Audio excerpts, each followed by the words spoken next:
Si vous nous rejoignez, merci de votre fidélité. Bienvenue, mesdames et messieurs, voici les titres de votre journal. C'est une avancée historique dans la lutte contre le paludisme. Le Premier ministre a officiellement lancé le vaccin contre la maladie, une nouvelle étape dans le combat contre le palu qui touche des milliers de personnes dans notre pays. La Guinée et le Mali veulent renforcer davantage la sécurité à leurs frontières. Les représentants des deux pays sont en conclave ici à Conakry. Une rencontre pour parler de la lutte contre la criminalité et d'autres menaces communes. Et c'est sur lui que repose désormais la charge de conduire le Sili national à la conquête du monde. L'entraîneur Paulo Duarte a été officiellement présenté au cours d'une conférence de presse à Conakry. Le Portugais est attendu sur plusieurs chantiers. Et c'est donc une étape décisive qui vient d'être franchie dans la lutte contre le paludisme en Guinée. Un vaccin contre la maladie est désormais disponible pour les enfants dès l'âge de 5 mois. Une avancée concrète obtenue grâce à l'engagement du gouvernement. La campagne d'introduction de ce vaccin est officiellement lancée par le Premier ministre en présence du président du Conseil national de transition, Ousmane Bangoura. En Guinée, le paludisme reste la première cause de mortalité infantile. Chaque année, des milliers d'enfants perdent la vie face à cette maladie évitable. Aujourd'hui, une nouvelle arme est disponible, le vaccin contre le paludisme. Ici, le Premier ministre désigné champion de la vaccination en Guinée. À ses côtés, le président du Conseil national de la transition introduit officiellement le vaccin contre le paludisme pour les enfants. Ce vaccin gratuit, sûr et validé par l'Organisation mondiale de la santé. Pendant plusieurs années, le système de santé dans le domaine de la vaccination a été confronté au défi permanent de la mobilisation de vaccins en quantité suffisante et en qualité. Grâce à ce nouveau vaccin qui sera administré en 4 doses aux enfants âgés de 5 à 23 mois, nous franchissons une étape décisive dans leur protection. Comme il ne s'agit pas d'un vaccin expérimental, mais d'un vaccin approuvé par les autorités de réglementation, le consentement écrit des sujets vaccinés n'est pas demandé. Aux côtés du gouvernement, plusieurs partenaires de premier plan se sont engagés pour rendre ce projet possible. Leur mobilisation conjointe illustre une volonté partagée. Offrir à chaque enfant guinéen la chance de grandir à l'abri du paludisme. L'introduction de ACTSS est la preuve qu'ensemble, nous pouvons transformer des avancées scientifiques en solutions concrètes qui sauvent des vies. Gavi, l'OMS et l'UNICEF, ainsi que les autres partenaires, resteront aux côtés de la Guinée pour renforcer la vaccination et protéger chaque enfant en Guinée. Champion de la vaccination en Guinée, le Premier ministre Amadou Ouriba a réaffirmé l'engagement du gouvernement à protéger la santé des enfants et à soutenir les initiatives des partenaires. Lorsque l'humanité ne savait pas pourquoi on tombe malade, il fallait trouver toujours des explications.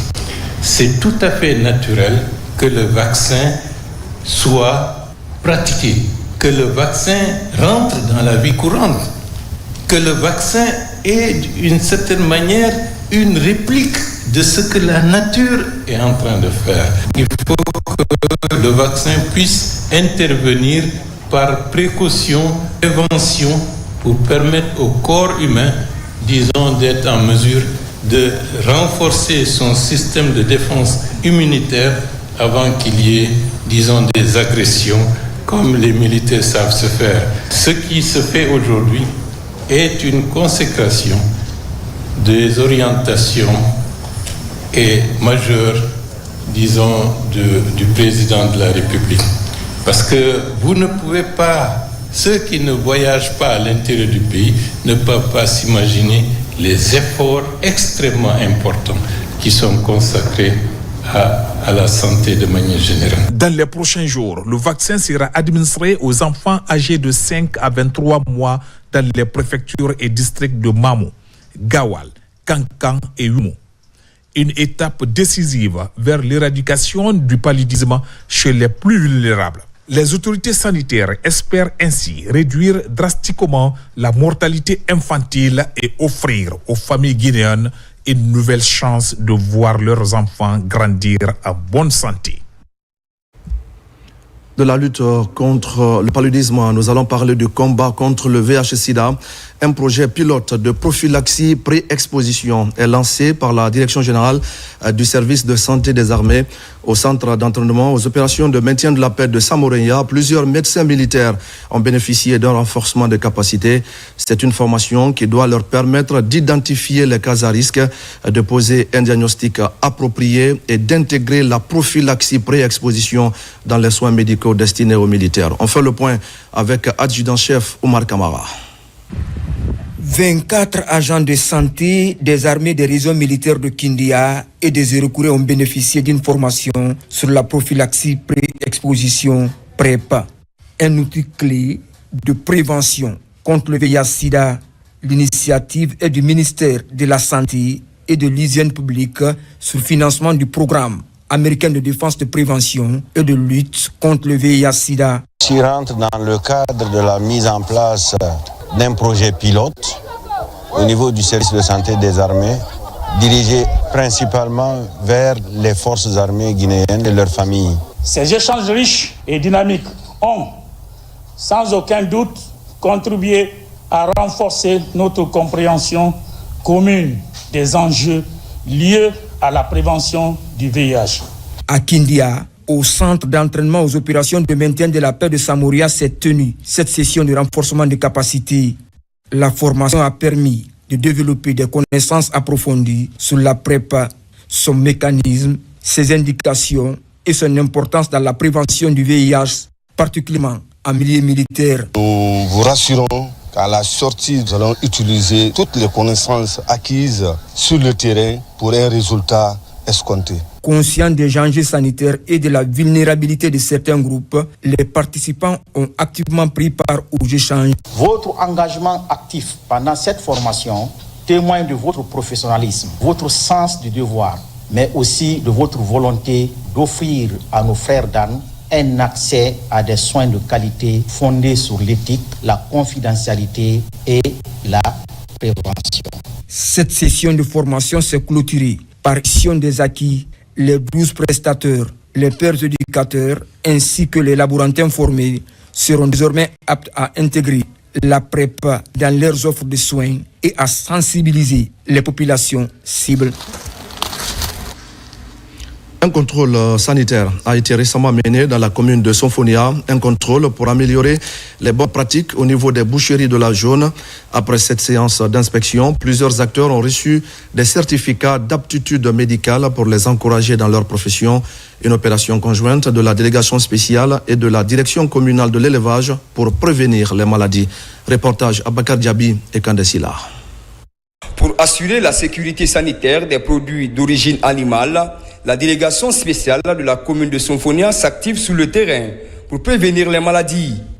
Après avoir soumis plusieurs boucheries de la zone à un contrôle sanitaire et à une inspection de salubrité, ces autorités communales procèdent à la remise des certificats d'aptitude médicale aux bouchers. Les bouchers nous ont demandé qu'ils n'ont pas un carnet sanitaire. Donc ça nous a poussé à les mettre sous des contrôles sanitaires afin d'exercer leur noble métier. On a trouvé que c'était une bonne idée. Cela prouve que l'engagement de la commune de Sonfonia pour l'hygiène sanitaire de la commune, il veut vraiment accompagner la population. À ce jour, ces récipiendaires sont disposés à effectuer leur profession tout en prenant en compte les mesures nécessaires pour préserver la vie des consommateurs de la viande. Ça, c'est devenu un devoir pour tous les autres de faire et de faire cette gérance sanitaire-là au niveau de tous les acteurs afin que nous puissions donner de la bonne qualité de viande à nos concitoyens, à nos citoyens de la capitale. Aujourd'hui, nous voilà en train de faire la remise de certificats d'aptitude de santé de tous les bouchers de la commune de Sonfonia. Donc aujourd'hui, ils sont non seulement protégés, mais tous les consommateurs de viande de la commune de Sonfonia sont aussi protégés à travers la protection de ces différents acteurs du secteur de la viande. Cette rencontre d'échange d'idées est axée sur le respect du code de l'élevage et des produits animaux. Une occasion mise à profit pour expliquer les innovations majeures du projet de nouvelle constitution. Ces participants prennent connaissance du contenu de ces textes fondateurs afin d'être bien protégés dans l'exercice de leur métier de tous les jours. Nous allons prendre maintenant la direction de la région forestière pour parler de la supervision de la campagne agricole. Dans ce grand bassin de production, les nouvelles autorités du ministère de l'Agriculture comptent mettre en place un programme de relance des cultures d'exportation. Entre autres priorités, mieux structurer la société guinéenne de palmiers à huile et d'EVA pour préserver des milliers d'emplois dans la préfecture de Diomo. On fait le point avec Fodé Camara. Pour sa première visite en région forestière, Maria Massiré Silla, la ministre de l'Agriculture, a été accueillie à l'aérodrome de Zérékoré par les autorités locales et les producteurs. Après les salutations aux autorités religieuses et aux notables, direction Guéké dans la préfecture de Yomo, site d'implantation de la Sogipa. Dans cette zone, située à la frontière avec le Libéria, les populations des communes rurales de Bignamou et de Guéké ont réservé un accueil chaleureux à la ministre de l'Agriculture et sa délégation.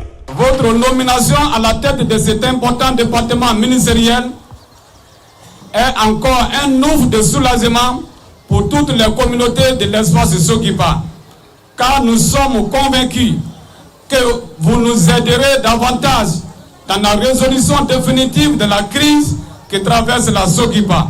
Le bitumage de la route Zérékoré-Djekei via Yomu, l'apport de l'électricité, le paiement des arriérés des plantains de 2021 qui équivaut à 23 milliards de francs guinéens.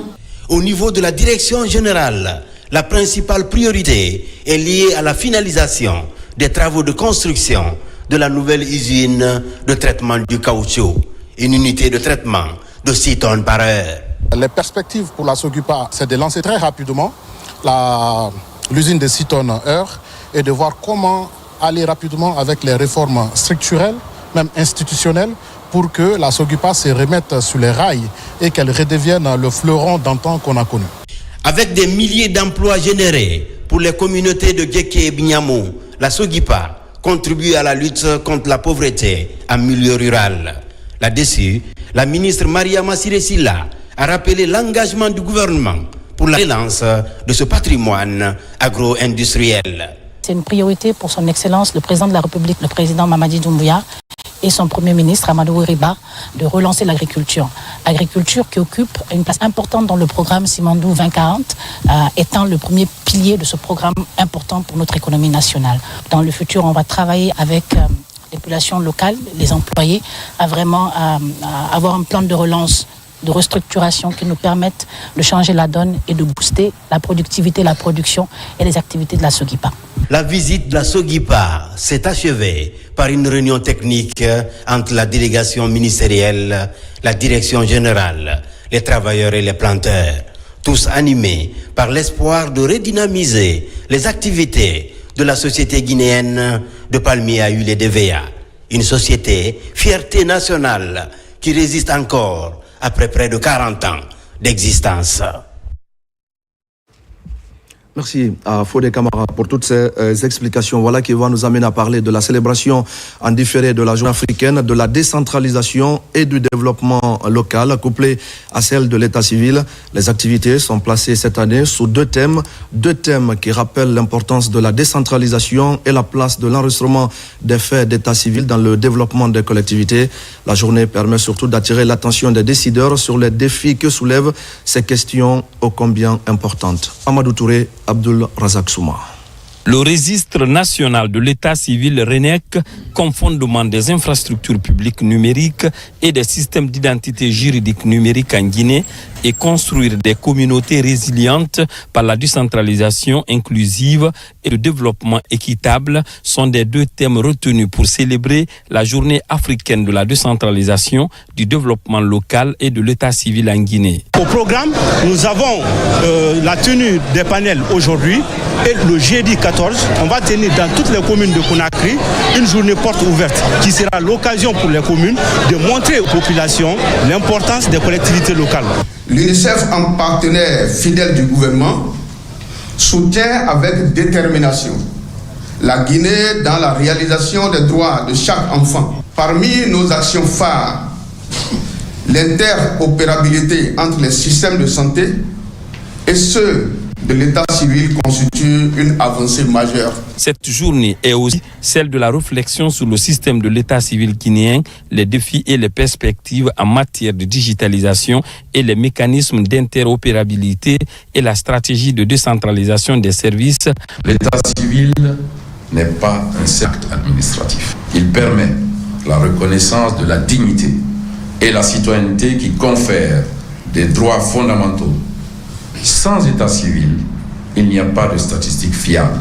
Cette démarche s'inscrit pleinement dans la vision de son Excellence, Monsieur le Président de la République, chef de l'État, chef suprême des armées, le général d'armée Mamadi Doumbouya, qui œuvre à poser les bases de la refondation de l'État à travers le rapprochement de la décision publique des citoyens, l'amélioration de la gestion des affaires locales. La journée africaine de la décentralisation, du développement local et de l'état civil est aussi et surtout un moment de réflexion sur comment s'assurer que l'enregistrement des faits d'état civil respecte les normes juridiques nationales et au-delà, savoir quelle est l'influence du transfert de compétences et de ressources sur la maîtrise des collectivités locales. La commune urbaine de Sigiri, touchée par des inondations ce mercredi, pas de pertes en vies humaines pour le moment, mais des dégâts considérables sont enregistrés. Les habitants sinistrés lancent un appel à la solidarité nationale pour éviter le pire pendant cette saison pluvieuse. Des images impressionnantes et des témoignages saisissants avec Diambo Kaba, notre correspondant sur place. Sigiri, victime d'un épisode pluvieux la nuit du mercredi 13 août 2025. Conséquence, plusieurs habitations détruites et des inondations importantes signalées. Ces conditions météorologiques extrêmes ont causé des dommages considérables aux infrastructures, plongeant de nombreux habitants dans une situation difficile.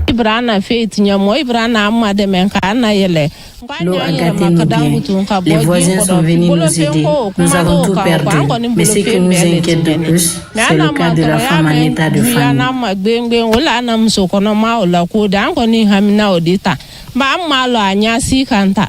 Sigiri sous les eaux, plusieurs habitants sont obligés de quitter les lieux. Sous le soc, les sinistrés sollicitent une aide d'urgence afin d'évaluer les besoins pour procéder au nettoyage et un retour à la vie normale.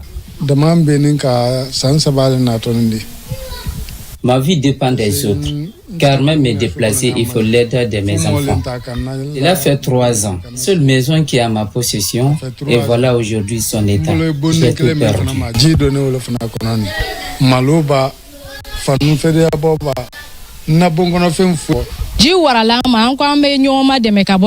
L'eau était plus forte. Mon enfant et moi, nous avions été sauvés par mon beau-frère. Je me suis réveillé pour me mettre en l'aise. J'ai vu l'eau dans ma chambre et je me suis posé la question. J'ai vu réellement mes objets, même mon téléphone, était sous l'eau. Dans la bande de 5h et 6h, j'ai vu l'eau ne fait que de remonter. Finalement, j'ai cherché le plafond pour me loger. Pour le moment, la situation reste sous surveillance et les réseaux d'assainissement sont mis à rude épreuve. S'engager dès maintenant et durement dans la lutte contre des inondations dévastatrices est indispensable pour préserver le cadre de vie à Sigiri. Et puis c'était ce matin, le ministre des Affaires étrangères a reçu en audience une délégation chinoise pour la mise en œuvre du projet de dragage du fleuve Milo. Plusieurs départements ministériels sont concernés par ce projet de développement. Makeme Dozo et Moussa Bangoura. C'est depuis 2024 que le projet de dragage du fleuve Milo a démarré. Pour sa mise en œuvre, une délégation chinoise accompagnée de représentants des départements administratifs concernés est reçue par le ministre des Affaires étrangères. Ce projet vise à améliorer la navigabilité du fleuve et faciliter le transport fluvial tout en contribuant à la préservation de l'écosystème local. C'est un dragage écologique qui consiste à curer le lit du fleuve. Maintenant, avec les sédiments curés du fleuve, ils vont faire une répartition des composants. C'est un projet qui va mettre beaucoup d'institutions, beaucoup de ministères en jeu. Donc le ministère des Affaires étrangères est le mieux adapté pour convoquer une réunion interministérielle pour le projet parce que ça va englober et l'agriculture, l'élevage, le transport. Ce projet est d'une importance capitale pour le développement de la région de Kankan. Booster le programme en le mettant sous la coordination des gouvernements guinéens et chinois est l'une des pistes évoquées. Les départements sectoriels qui sont ici sont en fait les propriétaires du projet. Donc je vous demande de travailler dans le sens de passer à une phase supérieure. Nous verrons quelles sont les responsabilités de chaque partie et nous nous engagerons de part et d'autre. Surtout pour la Guinée, nous ferons tout ce qui est humainement possible pour que ce projet voie le jour. Le fleuve Milo, affluent du Niger, traverse la région de Kankan avec longueur d'environ 330 km et un bassin versant qui couvre une superficie de 13 500 km². Son dragage pourrait permettre d'améliorer la fluidité du trafic fluvial pour faciliter les échanges commerciaux. Dans l'actualité encore, les travaux portant sur les défis sécuritaires entre la Guinée et le Mali se sont ouverts ce mercredi ici même à Conakry. Il s'agit pour les forces de défense et de sécurité d'échanger sur la prévention de la criminalité transfrontalière et d'autres menaces communes. Le ministre de la Sécurité de la Guinée et celui du Mali ont présidé le lancement des travaux qui sont partis pour durer 2 jours. Alpha Siagaba. La rencontre est d'une haute portée sécuritaire. La Guinée et le Mali, 2 nations unies par l'histoire et la géographie, se retrouvent dans un contexte où les défis sécuritaires se multiplient dans la sous-région. Les forces de défense et de sécurité des 2 pays échangent sur la prévention de la criminalité transfrontalière, la lutte contre les trafics illicites et d'autres menaces communes. Il s'agira d'identifier et d'échanger sur les obstacles à la libre circulation des personnes et des biens, sur nos différents axes routiers principalement, et secondairement de la frontière afin de raviver les liens commerciaux, de lutter contre les tracasseries routières, de fluidifier les trafics et d'appliquer les facilités éventuellement consenties. En ouvrant les travaux, les 2 ministres ont affiché leur volonté de renforcer la coopération sécuritaire transfrontalière. La coopération bilatérale révèle une dimension encore plus stratégique. Elle nous oblige à mettre en place des mécanismes propres, solides, adaptés et structurés pour garantir la fluidité des échanges tout en assurant la sécurité et le respect des lois de part et d'autre. Cette rencontre s'inscrit dans un cadre plus large d'intégration sous-régionale. Elle prône une solidarité active entre les pays de la CEDEAO et propose une réponse concertée aux multiples défis qui fragilisent la stabilité de la sous-région. Au même moment, c'est la campagne de vulgarisation du projet de nouvelle constitution qui concentre tous les efforts au ministère du Travail et de la fonction publique. Tout d'abord, une vaste action destinée au service public est en cours. Elle démarre avec les femmes du département. À l'initiative du service Genre et Équité, ces femmes ont appris les dispositions prévues par le document. Moussa Namina Keita et Mamadi Ternaka Misoko. Au ministère du Travail et de la fonction publique, elles étaient des dizaines de femmes réunies autour du programme national d'explication et de compréhension du projet de la nouvelle constitution. Initiée par le service Genre et Équité du département, cette rencontre veut faire de ces femmes des actrices clés du débat national. En tant qu'épouses de nos familles et actrices influentes dans nos communautés, notre implication dans la vulgarisation de ce projet est donc un gage de succès. Pour qu'il atteigne chaque foyer, chaque quartier, chaque localité. Nous avons profité pour expliquer aux femmes quels sont les droits fondamentaux, quelles sont les libertés fondamentales, quelles sont les garanties que ce projet de nouvelle constitution accorde à l'ensemble des Guinéens, notamment aux femmes. Cette rencontre a ainsi offert à chaque participante les clés pour comprendre et défendre ses droits. Président de la rencontre, le ministre du Travail et de la Fonction publique, Faya François Bourounou, a salué la pertinence de cette initiative et insisté sur la nécessité pour chaque agent de maîtriser les enjeux du texte avant la consultation populaire. Conformément aux instructions de M. le Premier chef de gouvernement qui nous a vraiment instruit ce mandat de travailler et de faire de cette vulgarisation une activité prioritaire au sein de nos départements. Donc c'est cet exercice qui a commencé depuis un certain moment. Aujourd'hui, nous étions avec l'ensemble des femmes du département qui ont pris part à un atelier qui les a permis d'avoir une connaissance générale, n'est-ce pas, et complète du texte qui constitue aujourd'hui le projet de nouvelle constitution. Une séance d'échange et de sensibilisation qui confirme l'engagement du ministère du Travail et de la Fonction publique à impliquer son personnel avec les femmes comme relais privilégiés dans la vulgarisation du projet de la nouvelle constitution.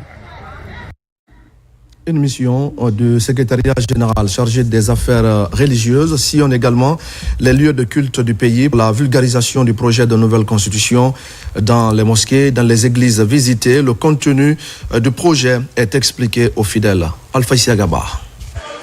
Le ministre secrétaire général des affaires religieuses dans la commune de Dixina, la vulgarisation du projet de nouvelle constitution est au centre des débats. La sensibilisation s'est déroulée avec les leaders chrétiens. Ici, tout le contenu de la future loi fondamentale est expliqué aux fidèles. Il est de notre responsabilité, si nous sommes ses disciples, de faire en sorte que notre projet de loi soit bien compris par tous les Guinéens, par tous les fidèles chrétiens, afin que cette loi soit accomplie dans notre pays. Ensuite, la mission de vulgarisation s'est rendue au kilomètre 36 de la commune de Sanouya. Dans cette mosquée, la campagne de vulgarisation du projet de nouvelle constitution s'est déroulée avec la communauté musulmane. Des copies des différents articles ont été remises à ces leaders religieux. Pour tout ce qui est là, dans la constitution, vraiment, on applique ça. Population de Sanouya et Mania, nous sommes prêts pour expliquer ça. Nous venons de véhiculer et transmettre ce projet de nouvelle constitution aux autorités religieuses et administratives de Sanouya. Nous sommes très contents et très comblés de joie de voir que c'est l'ensemble de toute la population de Sanouya qui vient de sortir, nous accueillir et prêter l'oreille très attentive pour ce message. Cette campagne de vulgarisation du projet de nouvelle constitution du secrétariat général des affaires religieuses va se poursuivre dans les autres communes du pays. Et justement, les cadres de Ratoma renforcent leurs capacités pour pouvoir mieux expliquer le contenu du projet de nouvelle constitution. C'est une initiative de la mairie qui devra toucher l'ensemble des 11 quartiers de la commune. L'objectif est d'aider les citoyens à comprendre le contenu de ce document qui comporte plusieurs innovations. Moussa Bangoura. Après le passage de la délégation gouvernementale, la mairie de Ratoma engage une panoplie d'activités pour aller à la rencontre des citoyens à la base. D'où ce renforcement de capacité des cadres des services publics de la commune sur les droits, les devoirs et les nouveautés apportées dans ce document juridique. Il faut amener la population à s'approprier ce projet de nouvelle constitution. Une fois qu'ils se sont appropriés, ça deviendra facile pour eux. Partons pour une vulgarisation, pour que les citoyens comprennent le contenu des dispositions qui sont dans cette constitution. Nous avons 200 et quelques missions qui doivent aller sur le terrain à partir du samedi. D'abord les 146 carrés, ensuite il y aura une autre mission qui va aller dans les 53 secteurs. Une satisfaction pour les participants. Le partage du contenu de la future loi fondamentale est nécessaire pour tout Guinéen. Nous venons du déroulement de ce programme. Les points les plus saillants sont au niveau de l'éducation, de la santé, du logement, la protection de l'environnement, le droit à la vie humaine qui est sacré. Tous ces éléments-là, nous sommes en train de trouver des mécanismes pour aller vers la communauté pour les expliquer le contenu de cette constitution. Je vais regrouper mon personnel et on va les expliquer. Et nous allons descendre encore dans les quartiers, dans les carrés, leur expliquer ce que la nouvelle constitution veut dire. Après les échanges de remise à niveau, ces cadres formés seront déployés sur le terrain les jours à venir. 146 carrés de la commune de Ratoma seront touchés pour une meilleure compréhension des populations. Une première en Guinée, il existe désormais dans notre pays une carte pour adhérer à la Chambre de commerce, industrie et artisanat. L'outil a été lancé ce mercredi par la ministre du Commerce en présence de plusieurs opérateurs économiques. C'est une innovation qui se décline sur 4 catégories en fonction de la taille et des besoins de l'entreprise. Abdul Karim Kamara pour des explications. La Chambre de commerce, industrie et artisanat plus que jamais déterminée à structurer l'accompagnement des opérateurs économiques. Désormais, l'un des aspects de cet accompagnement porte sur l'obtention de la carte d'adhésion. Par cet outil, l'institution consulaire entend renforcer son rôle d'interface, offrir divers services et adapter à ses membres, améliorer la visibilité, la reconnaissance et la crédibilité des opérateurs économiques, mais aussi favoriser l'accès aux opportunités économiques et de formation. Ça permet à la Chambre de commerce d'être beaucoup plus représentative des intérêts des opérateurs privés dans la mesure où on va se rencontrer régulièrement et nous serons une force dynamique pour pouvoir parler au pouvoir public afin de voir dans quelle mesure on peut créer plus d'emplois. Pour l'occasion, la Chambre de commerce s'est attachée les services d'une entreprise, le droit guinéen, qui a déjà mis en place une solution intelligente et résiliente avec à la clé la livraison d'une importante quantité de cartes sécurisées. Vous avez 2 options, soit faire un pré-enrôlement en ligne ou bien vous rentrez dans une agence de la Chambre du commerce et de là-bas vous avez juste un formulaire à remplir. Et après ce formulaire-là, vous passez à l'enrôlement et après vous passez au paiement. Et là aussi totalement numérisé. Il n'y a pas de paiement cash. Pour le ministère du Commerce, l'avènement de la carte d'adhésion de la Chambre de commerce marque une étape majeure dans la modernisation de l'écosystème économique guinéen. Le ministère du Commerce, que j'ai l'honneur de diriger, salue chaleureusement cette initiative car elle s'inscrit parfaitement dans notre vision d'un secteur privé national fort, formel, inclusif et compétitif. En adhérant massivement à cette nouvelle démarche, nos opérateurs économiques envoient un signal fort, celui de leur engagement à évoluer dans le secteur formel et à renforcer leur crédibilité. La carte d'adhésion de la Chambre de commerce est déclinée sur plusieurs catégories selon les profils et les besoins des opérateurs économiques. Il s'agit des catégories bronze, gold, diamant et entreprenant. Dans l'actualité encore, après la proclamation des résultats du baccalauréat unique session 2025, place désormais à l'une de ces étapes les plus déterminantes pour les nouveaux bacheliers. Il s'agit de leur orientation dans les différentes institutions d'enseignement supérieur. Un tournant décisif donc pour lequel les nouveaux étudiants trouvent du soutien des spécialistes de l'éducation nationale. Ces derniers leur donnent des conseils pour faire de meilleurs choix pour leur avenir. Mohamed de Camara Al-Khali Kobole Keita. L'orientation des nouveaux bacheliers constitue une période cruciale dans la vie des futurs étudiants. Pour aider ces bacheliers dans la voie qui mène vers les études supérieures à faire un choix judicieux, l'Organisation pour le changement positif, en partenariat avec le ministère en charge de la promotion des enfants et les acteurs techniques de l'éducation, apporte leur contribution dans le choix des filières. C'est d'accompagner les bacheliers à pouvoir sélectionner les filières vraiment qui les portent à cœur, qui pourront aboutir à des emplois vraiment qu'ils souhaitent avoir. Les critères de l'orientation sont au nombre de 4. Ces critères-là, c'est le choix du bachelier, c'est son profil au baccalauréat, c'est le nombre de places disponibles dans le programme et dans l'institution qu'il va choisir, et ensuite c'est sa moyenne au baccalauréat. Ces échanges entre professionnels de l'éducation nationale devraient permettre à ces jeunes à pouvoir choisir des filières qui aboutiront au métier générateur de revenus. L'initiative est très salutaire et qui vient vraiment répondre à l'une des problématiques à laquelle font face de nombreux jeunes aujourd'hui après le bac. Où vais-je partir? Quelles études dois-je faire? Comment faire pour faire de telles études? Qu'est-ce que cela implique? Je pense qu'à travers cette séance d'orientation d'aujourd'hui, toutes les personnes qui sont dans la salle ont à peu près une idée de quel sera en fait le futur. Aujourd'hui, avec tout ce qui est mis en place avec le ministère de l'Enseignement supérieur et également le ministère de l'Enseignement technique, il y a beaucoup d'opportunités qui s'offrent.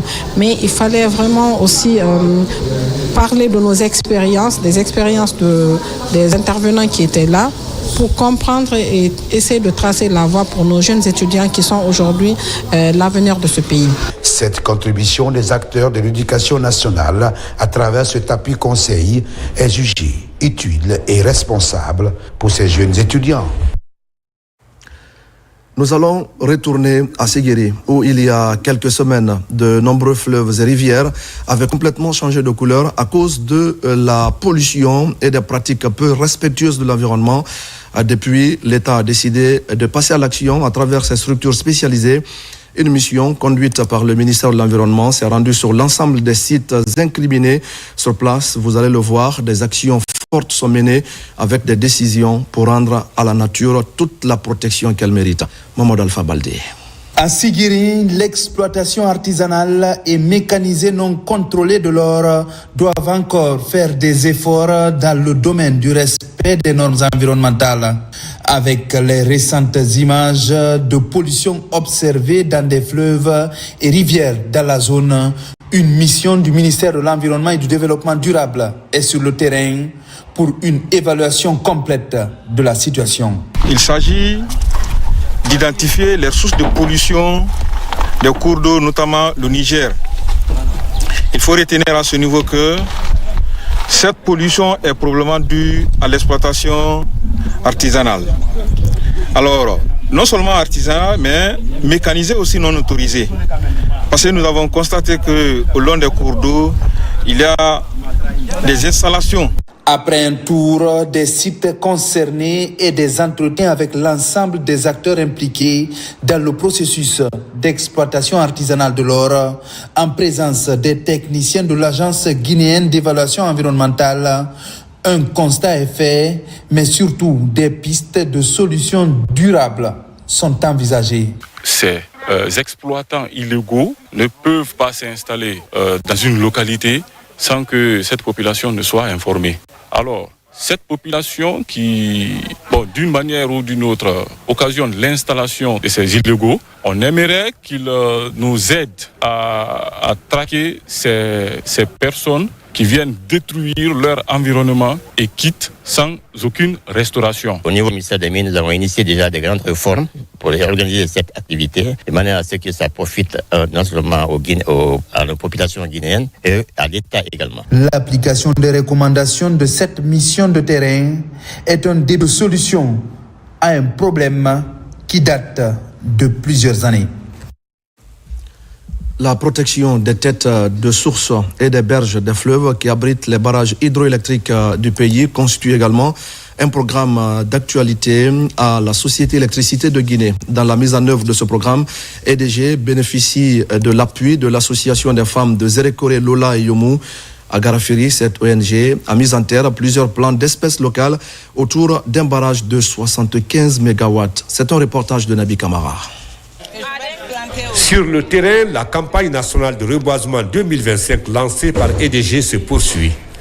Elle bénéficie de l'appui de l'association des femmes des Zérékoré, Yomou et Lola, qui est en train de mettre en terre 2222 plants d'essence locale sur un domaine de 2 hectares autour du barrage de Garafiri à Lissan, dans la préfecture de Kindia. On a déjà mis un comité en place qui va faire le suivi de ce qui est mis, et 3 mois après, ils viendront voir les plans qui n'ont pas réussi, ils vont les remplacer. Dans notre jargon, on l'appelle le regarnissage. Et dans ce domaine, c'est un enrichissement qu'on est en train de faire, parce que c'est déjà une forêt communautaire qui est là, donc on a sillonné à l'intérieur déjà, et à partir des éclaircies qu'on a trouvées. C'est toutes ces éclaircies qu'on est en train de reboiser maintenant. Donc la forêt fait déjà 30 hectares et on est en train d'enrichir cette forêt. Entre EDG et Afenil, c'est un partenariat scellé pour lutter ensemble contre la dégradation des berges et têtes de source des fleuves et rivières qui abritent le barrage hydroélectrique de Garafri. L'objectif est déjà bien connu, reboiser pour ombrager le bassin versant de Concouré pour qu'il y ait suffisamment d'eau et plus il y a de l'eau, il y aura suffisamment d'énergie électrique. Donc l'activité, que Dieu fasse prospérer l'activité. La communauté est mobilisée, elle est bien impliquée. Le reboisement des zones dégradées autour de nos différents barrages est un véritable engagement citoyen. Le dernier virage de ce journal avec tout d'abord la sous-préfecture de Sérédou, préfecture de Massanta, qui vient d'abriter un tournoi de football organisé par les fils ressortissants. Cette compétition a réuni la communauté Yala autour des valeurs de la paix et des défis du développement durable. Le projet de nouvelle constitution a été vulgarisé pour l'occasion. Dans ces Kamisoko. Ils sont au total 11 districts venus des sous-préfectures de Oremé, Sengbedou, Kouankan et Sérédou à prendre part à cette compétition de football qui a mobilisé du monde au pied du massif forestier de Diamant. Objectif, vulgariser le projet de nouvelle constitution auprès des populations en langue du terroir et cultiver la paix, la cohésion sociale afin de favoriser le développement durable. Ce tournoi a été organisé pour l'harmonie, pour l'union de la jeunesse de Yala. Autrement dit, les fils du terroir, nous devons faire de telle sorte qu'il y ait la paix, la cohésion sociale. Le souci majeur de notre gouvernement est de faire passer le contenu de la nouvelle constitution à tous les Guinéens, de tous les bords que ce soit, de lettré à l'illettré. Nous voulons faire passer le contenu de la constitution à tout le monde. Opposant les équipes de Zobroma et de Sangbalame, la finale de ce tournoi doté du trophée Kekura Koivogi est marquée par une séance de débat autour des points innovants du projet de nouvelle constitution, notamment l'article 21 portant sur la gratuité de l'éducation en Guinée. L'État garantit à tous les citoyens guinéens le droit à l'éducation et à la formation. Il garantit la gratuité de l'éducation et l'accès obligatoire de tous les enfants qui ont l'âge compris entre 5 et 17 ans. Chose qui signifie que l'État n'a oublié personne dans ce projet de nouvelle constitution. Dans un duel de titans, les deux équipes finalistes se sont neutralisées durant les 90 minutes. Il a fallu les épreuves de tir au but pour voir Sangbalame s'imposer sur Zobroma et rafler le trophée tant convoité depuis un mois de compétition. Je le disais également au sommaire de ce journal, la Guinée connaît depuis quelques jours le nom et le visage du nouveau sélectionneur du CELI national. Il s'agit du technicien portugais Paulo Duarte, ancien coach du Burkina Faso et du Togo. Il a été présenté officiellement ce mardi au cours d'une cérémonie organisée par la Fédération guinéenne de football. Le nouvel entraîneur aura pour mission de redresser le CELI national, une équipe en quête, vous le savez, de bons résultats sur la scène continentale. Amadou Djoulde Diallo. Technicien chevronné, ancien sélectionneur du Burkina Faso, du Gabon et du Togo, Paulo Duarte a signé un contrat de 2 ans et résidera en Guinée afin de suivre de près les compétitions locales et l'épanouissement des talents.